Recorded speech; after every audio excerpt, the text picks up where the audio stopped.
Ang mga batong ito ang magpapaalala sa bayang Israel sa mga ginawa ni Yahweh.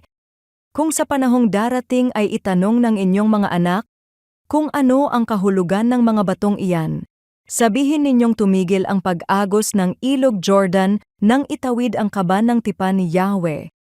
Ang mga batong ito ang magpapaalala sa Israel ng mga pangyayaring ito habang panahon. Sa isang lumang bahay, may kahong matagal nang nakatabi sa ibabaw ng aparador.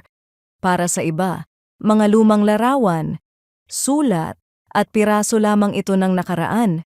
Ngunit tuwing nagtatanong ang mga apo kung bakit hindi ito itinatapon ng kanilang lola, isa-isa niyang ikinukuwento kung paano sila iningatan ng Diyos sa mga panahong akala nila ay wala ng pag-asa. Ang kahon ay hindi mahalaga dahil sa laman nito, kundi dahil sa kwentong taglay nito. Pagkatapos maitawid ng Diyos ang Israel sa ilog Jordan, hindi niya sila pinauwi na may isang alaala lamang. Inutusan niya silang magtayo ng 12 bato. Hindi dahil kailangan ng Diyos ng isang bantayog, kundi dahil darating ang araw na may mga batang magtatanong, ano ang kahulugan ng mga batong iyan? At kapag dumating ang araw na iyon, may maikukwento ang mga magulang tungkol sa katapatan ng Diyos. Mabilis makalimot ang tao. Kapag lumipas na ang krisis at naging maayos na muli ang buhay, madali ring malimutan kung paano kumilos ang Diyos. Kaya bago pa makalimot ang Israel, binigyan na sila ng Diyos ng isang paalala.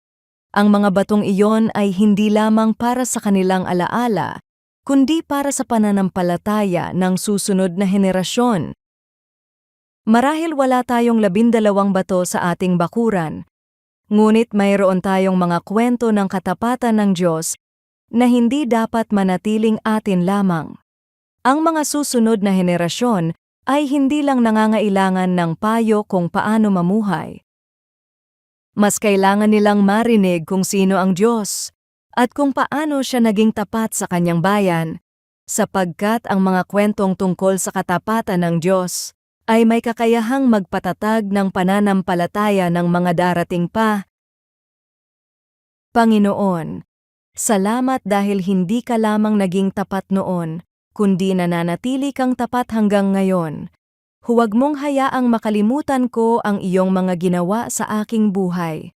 Bigyan mo ako ng pusong handang ikwento ang iyong katapatan upang makilala ka rin ng mga susunod na henerasyon. Sa pangalan ni Jesus, Amen.